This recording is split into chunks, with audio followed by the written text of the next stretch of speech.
Hey, what's going on YouTube too? Sketchy coming at you. So who's ready for some Motorsphere Olga Groza nerfs, huh? It's about time. Alright, so welcome back to preseason open beta patch notes 0.11.5. Very exciting stuff going on right here, and just stay tuned, okay? Just hold on to your seats. Also, just a quick shout out to all the subscribers, people that are liking the video, and the Patreons up top for supporting this channel. We're going to be doing some great things coming up soon, so stay tuned for that. Greetings, harvesters, by the way. We are stopping ever closer to our September 1st release date. We have another one of our updates for you right here, right now. Your feedback, and I've been telling you this since the beginning, keep giving them feedback because it has been invaluable helping us prioritize at this crucial time, being that we're just a week or two away from full release. Remember that we will continue to update the game frequently, and here are the changes during the third week of the open beta. General changes: melee. Such a huge talking point within the community. Everyone has been asking, please turn off this auto melee stuff that's going on. If you get two units too close to each other, they just go in auto melee. Boom. Done. It has been removed. The system has changed. Infantry units will no longer engage enemies in melee unless explicitly or specifically ordered to, or when they are attacked in melee themselves. They will also leave the melee state earlier and easier if they can. Huge thing to see, especially for Rusviets. It was in favor of Rusviets because they want to be in melee, but now you have to kind of just order them to do that, so you can't just monkey your way through some of these skirmishes. Anyways, cover 1 and cover 2, so this is some cover touch-ups. So cover 1 fixes several issues that prevented units from going into cover when ordered to do so, as well as caused units to exit cover when not ordered to do so. So there's a lot of things going on. They have fixed this, and then there's a cover 2 issue here. You can now hold right click, right, and drag arrow over a cover to set unit orientation to where they're looking or where they should be looking. Selected units will try to find cover in the direction you have set. So this is pretty cool because depending on, let's say there's one brick, one long, let's say, sandbag, and you drag click this way, they're gonna get on this side. If you drag click from here, I know this is confusing, but they'll be on this side. Does that make sense? So now you have to like drag click and they'll find the closest and nearby cover in whichever direction you've set them as well. So there's some, I guess you can say, streamlined cover system.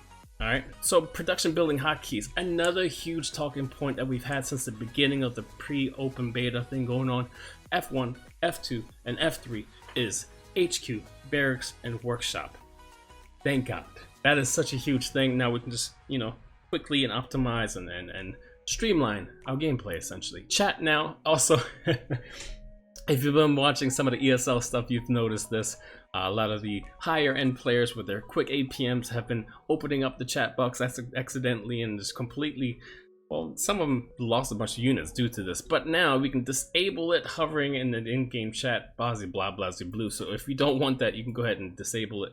You can go ahead and do so. Anyways, mission challenges. So bonus objectives have been added to available campaign missions. Again, there's only 5 campaign missions, but there are bonuses added now if you want to go ahead and try to get your rewards. Fix some of the season tree rewards that did not unlock. There's a few bugs in there that didn't allow you to get some of these rewards or challenges, and they have been fixed now. Also, XP value for missions have been adjusted, so some of you guys that have been playing a lot of this stuff, you will probably see an increase in XP. Pretty cool, little extra bonus, you know. And then the deadline, if you haven't known, now you know. The preseason rewards will be open until August 31st. It's supposed to end 2 or 3 days ago, but they're gonna extend it until the 31st. And mind you, the day after that, full release, which is gonna be jumping into the campaign following that. Anyways, balance changes. You can probably look at some of the stuff already, but we're gonna go one by one here. Reserve pacing, right? So to boost workshop, which was a huge thing because we haven't had the chance to really get the workshop because everyone was focused on barracks, getting out the units, barracks, advanced barracks, whatever, and then go. But now, to boost that and tier 2 heroes, because we, again, not something that we see that often, especially in high competitive play. We just see Anna, Gunter, and Olga. Where are the other ones? You know what I mean? So now, they made some adjustments to the reserve. Tier 1 heroes now cost 2 points. They used to be 1 point, now they cost 2 points, right? Reserve 1 cost has been increased. So not only do you have to, you know, build your 1 barracks and then call upon your reserves, but that price to call upon your reserves has been increased. A Reserves 2 does not require Reserves 1 to deploy first anymore, so that means if you have the prerequisite milestones achieved, being either getting a barracks or getting barracks in a workshop, which we'll get into in a second, you can choose to either get reserves, or skip the reserves, and then get Reserves 2. Totally up to you. However, it now requires both a workshop and a barracks to get Reserves 2, right? With at least one of them two being upgraded. So it's gonna be harder to get that Reserves 2. You know, you might be able to skip it, but you're skipping out on maybe an early push advantage, maybe one of your earlier heroes. So there's a lot more dynamic things going on all of a sudden just by tuning this a little bit, by now forcing you to go barracks and workshop and then choosing one of those to upgrade so you can get your Reserves 2. Super interesting stuff. Goodbye Groza, by the way. Goodbye Groza. Not goodbye, but definitely a nerf that needed to happen. While a single Groza squad performed as desired, their spammability is a problem, or was a problem. The changes we've made are minor impact individually, but overall decrease the attractiveness of having multiple squads without removing the viability of a single squad. So getting one, maybe two is still good, but we're definitely going to be we're not going to be seeing as many. So movement speed has been reduced. They're going to be a little bit slower, so not full sprinting Iron Men anymore. Jump damage also reduced. They used to do a ton of damage, especially if you have more of them. Obviously reduced, not as effective anymore. And an exosuit healing from base now costs resources. That has been applied to every single exosuit. And the XP needed to reach the veterancy has been increased. You're not going to be able to get that veterancy level as fast and call upon more exoskeletons as a plane decides to fly by my window. And the iron has been increased as well, so they cost a little bit more money. So, you know, not really the most optimal thing to go for anymore. SLL players, whatever. So we'll probably not see them as much. So we're gonna have to see. This weekend though, Saturday, tune in by the way. We're gonna be streaming some of this ESL. Whoo! My brain just went out the window as well. Olga has been nerfed. Decreased HP, huge detonator damage decreased as well. No more one-shots probably. Won't see as many, I believe. Maybe if you can get something down to a little bit less HP and then finish them off with a detonator shot, but that has been reduced, which is pretty big for Olga because that's exactly what she did really well in. She was able to survive a lot of damage and she did a lot of damage to other things, so goodbye, and that's a nerf. Polania, to bolster individual unit for the Polania troops, we did the following. Shmawa damage increased. Hello Shmawa, if you haven't known yet, and if you haven't tuned in my previous videos for about 2 or 3 years now that I've been covering this game, Shmawa was something that was dominating the battlefield back in the alpha. But now that we get the little damage increase here because it did receive some nerfs back in the day, now we might even see the Shmawa come back, maybe, hopefully. Anyways, Lauka used to be my favorite mech, and guess what? She still is, because HP and damage increase. On top of that, Riflemen range increase. Remember when we talked about melee being that Rodosvik can monkey their way into just Polania, just in their face all the time? Melee is gone, and now we have more range for Polania. Polania might be something you want to stick to if you've been playing them for a while, especially since, you know, this seems to be going in their favor pretty well. Speaking of all these factions, faction variety. I want to say variety, but variance is fine. The difference between Rusvit and Polania wasn't clear enough in the early game. Pretty true.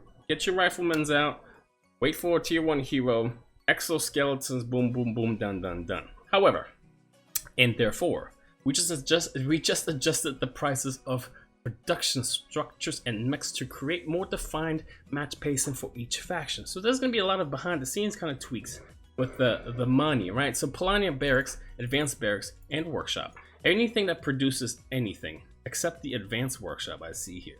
All right, that's the only one I would see missing, are cheaper.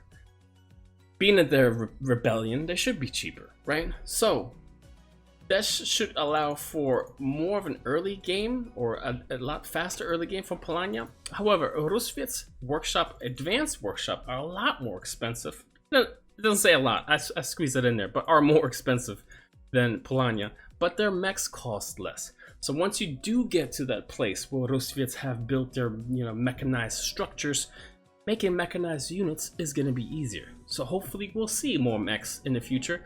Saxony remains unchanged in comparison to the other factions and have a moderate cost for buildings and units, but powerful individual units. I agree with that because me and my buddy Shader Ellipses, some of you guys already know him, we've talked about this and we both agree that Saxony is in a pretty good place right now. It was just Rusoviets were too good and Polania wasn't good enough. So what do? Just kind of squeeze them in here with Saxony and then tweak some more stuff here and there, and I think we should be pretty good. That's just another reason why they've remained unchanged. Let's talk about the maps real fast, all right? So again, thanks for your feedback. We're still facing issues with collision navigation cover. We're working on them, obviously, to address them. All multiplayer maps have been overhauled to improve game experience. This is not a small task, boys and girls, all right? We gave them just a few weeks. We're like, yo, let's switch things up, and they are doing this on the fly, and they are continuing to monitor this. The location and number of resources and crates of weapons crates has been changed, and nearly all maps for better balancing and inequalities has been spiced up in the early game. So we're gonna have to find some where these crates are. These may change in future updates, so they might change these locations again. We've also fixed some collisions and navigation issues on most maps that especially affected larger mechs. So thank you for that, and I see it already right here. This is the map that I want to see changed a bit. Deserted tracks though, corner areas have been cleaned up to prevent some unintended cover behavior. Didn't know that was an issue, but glad that they fixed it. Border River is still going to be a whip. If you don't know what a whip means, it means work in progress, right?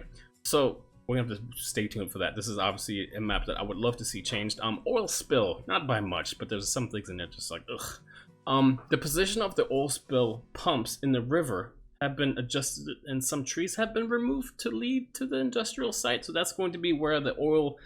There's a village and there's an industrial site, right? So this is going to be where the industrial site is, just to get more line of sight, I guess. And this ensures the equality. Yeah, okay, equally reachable. So there's a pathing thing.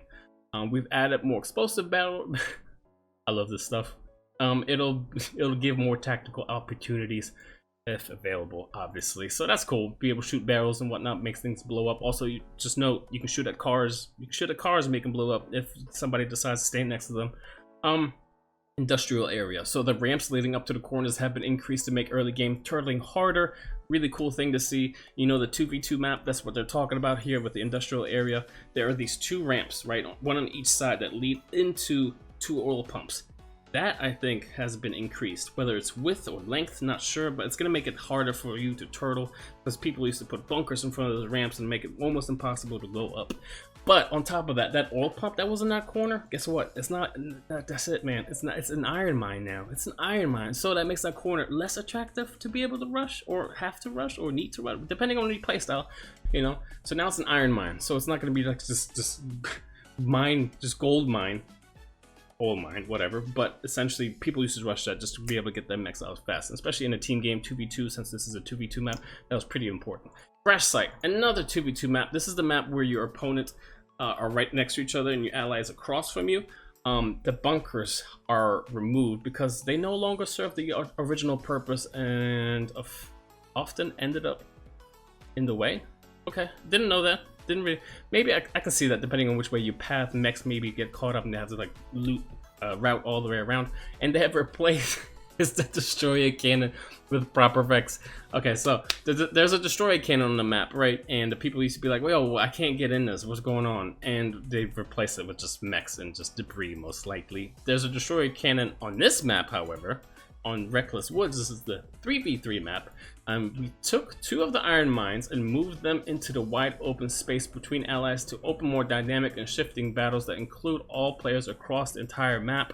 Alright, so they switched up some nodes on us here and there. Colliders have been adjusted that often prevented the destroyer cannons, there it is, aiming and shooting properly. I remember I used to get DMs on my Discord, like, Sketch, can you help me out? What's going on with this cannon on this 3v3 map? And I used to say, it works fine for me. It shoots like once a game, you know, but hopefully these colliders issues and adjustments have fixed these issues, I guess, aiming issues. I don't know, whatever. We've enlarged the bridge towards the central oil pump to ensure both sides can field larger mechs. So there's a little tiny bridge couldn't get across with Big Mech, but that's wider now. So for those interested in greater details and reasoning behind these changes, we're preparing a longer explanation for you. Stay tuned for that announcement.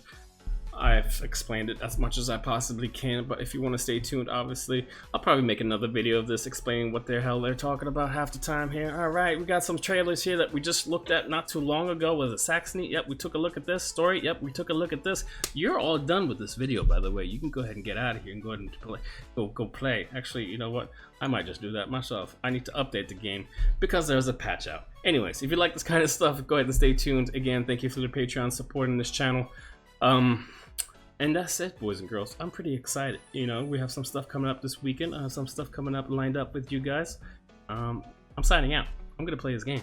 Do Sketchy out. Peace.